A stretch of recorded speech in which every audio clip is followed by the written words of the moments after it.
बिस्मिल्लाहिर्रहमानिर्रहीम। शुरू करना वा अल्लाह तला दे पाक नाम तो जो बहुत गफूर रहीम ते निहायत रहम करने वाला है।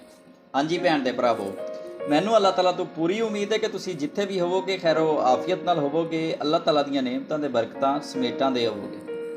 वीडियो अगे बढ़न तो पहले सारे भैन दे भरावां कोल मेरी निक्की जी गुजारिश है कि यार चैनल नू सबसक्राइब कर दिओ, नाल लगे बैल आइकन ते प्रैस कर दिओ ताकि इंज दीयां वीडियो बर वक्त तुहाडे तक अपड़दियां रहन ते नाले साडा भी कुछ फायदा हो जाए।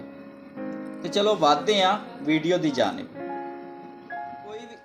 कोई भी इंसान पूरी दुनिया वास्ते नहीं जींदा, बस एक उस इंसान वास्ते जींदा है जिहड़ी ओदी पूरी कायनात हुंदी है, जिहदे नाल तुसी प्यार करदे हो।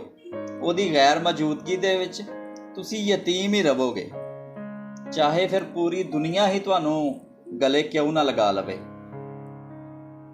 मुहब्बत नूं रोंद के अगर तुसी चाहते हो कि तुहानू मुहब्बत मिल जाए तो फिर यह गल तुहाडे वास्ते वे, सुन लियो।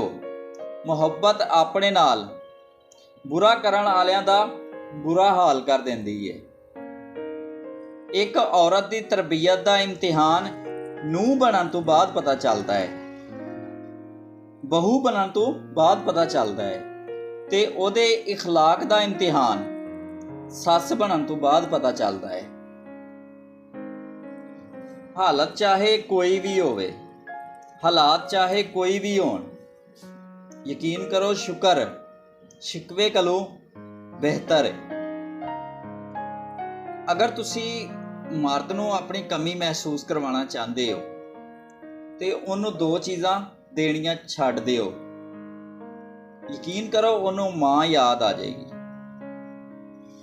नंबर 1 अहमियत ते नंबर 2 वक्त।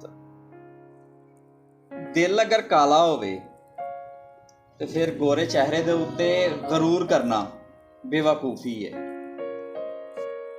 उस औरत की कमर विच कदे भी दर्द नहीं हुंदा जिहड़ी औरत जवानी दे दिनां विच मर्द दे बराबर वजनी काम नहीं करती, क्योंकि अक्सर कमर दर्द की वजह वजनी कम बनता है।